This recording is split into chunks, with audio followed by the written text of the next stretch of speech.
Preocupação excessiva com a sua reputação te torna poderoso ou, na verdade, te torna mais fraco e frágil a críticas?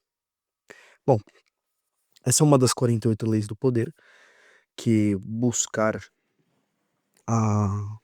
manter uma boa reputação é algo que você deve defender com a sua vida. Eu acho que isso, pelo contrário, não te torna mais poderoso, mas na verdade te torna mais fraco. E eu vou falar isso de um ponto de vista analítico, racional e também simbólico, né, sempre em complemento, para vocês entenderem melhor como que isso funciona.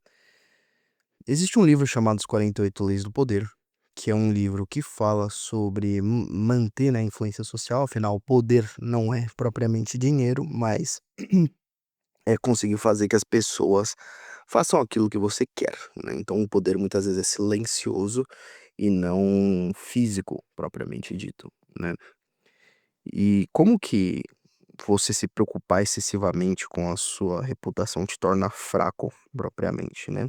Primeiro porque você vai entrar num, digamos assim, papel performático de si mesmo, você torna uma caricatura de si mesmo, se levando a sério demais, né. E isso te torna mais suscetível, né, afinal todos os seres humanos têm falhas, a desmoronar, né, esse papel, essa máscara, esse ídolo criado de si mesmo, né. Mas em outras palavras, você, ao buscar a reputação, certo? Em outras palavras, você está buscando a boa opinião das outras pessoas a seu respeito, certo? Para que você consiga ter essa influência em relação a essas pessoas. Agora, quando nós falamos de poder, faz todo sentido em uma primeira visão, né, uma primeira análise, que manter a boa reputação também vai te levar a ter mais influência sobre as pessoas, visto que essa é a opinião das pessoas sobre você. Mas por outro lado, você se deixa muitas vezes definir pela opinião externa em relação a você. Isso é algo simbolicamente muito feminino, né. Eu sei que às vezes pode ser um termo problemático nos nossos tempos, mas feminino no sentido da simbólica, né, universal, simbólica alquímica, de que o feminino é aquilo que recebe a forma, aquilo que é a matéria, né, ao mesmo tempo que também é um símbolo da ânima. No reino da analogia, as interseções são virtualmente infinitas, né. Aí agora a gente percebe, né, que essa ideia de ato puro, essa ideia de forma, essa ideia modeladora do masculino, propriamente dita, ela é o exato oposto disso, não é aquilo que se deixa modelar, mas é aquilo que modela. E justamente quando você quer ser aquilo que modela, aquele a ter mesmo propriamente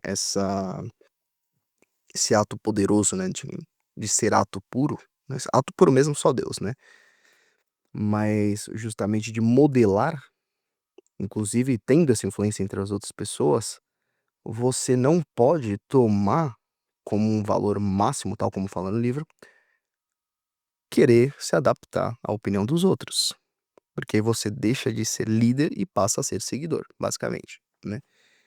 Quando você cria esse ídolo de si mesmo, entre outras coisas, você se fragiliza a qualquer alteração externa e você internaliza aquilo na sua psique, basicamente, né.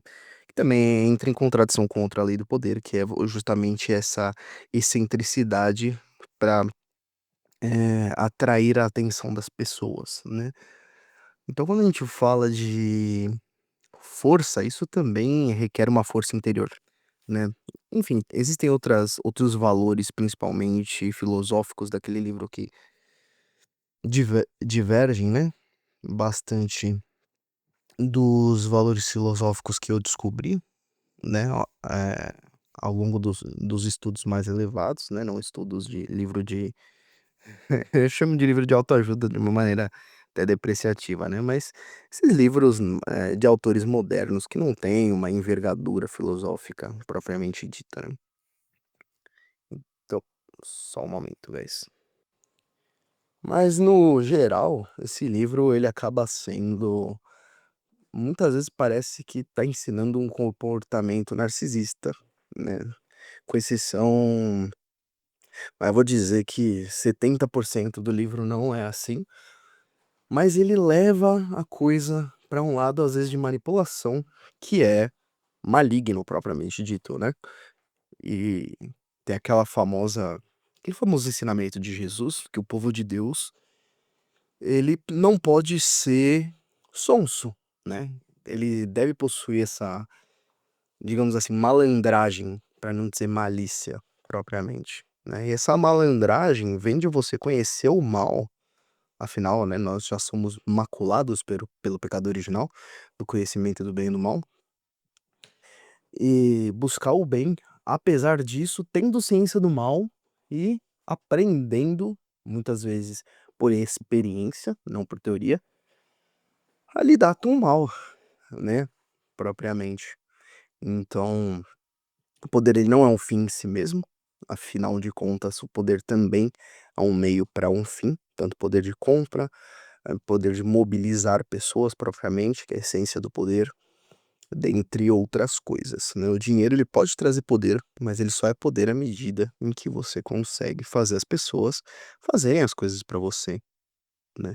Isso não necessariamente envolve dinheiro, pode envolver, né, quando você tem poder de compra, entre outras coisas, mas em última análise, poder pode trazer dinheiro mais do que dinheiro pode trazer poder, propriamente dito. Beleza?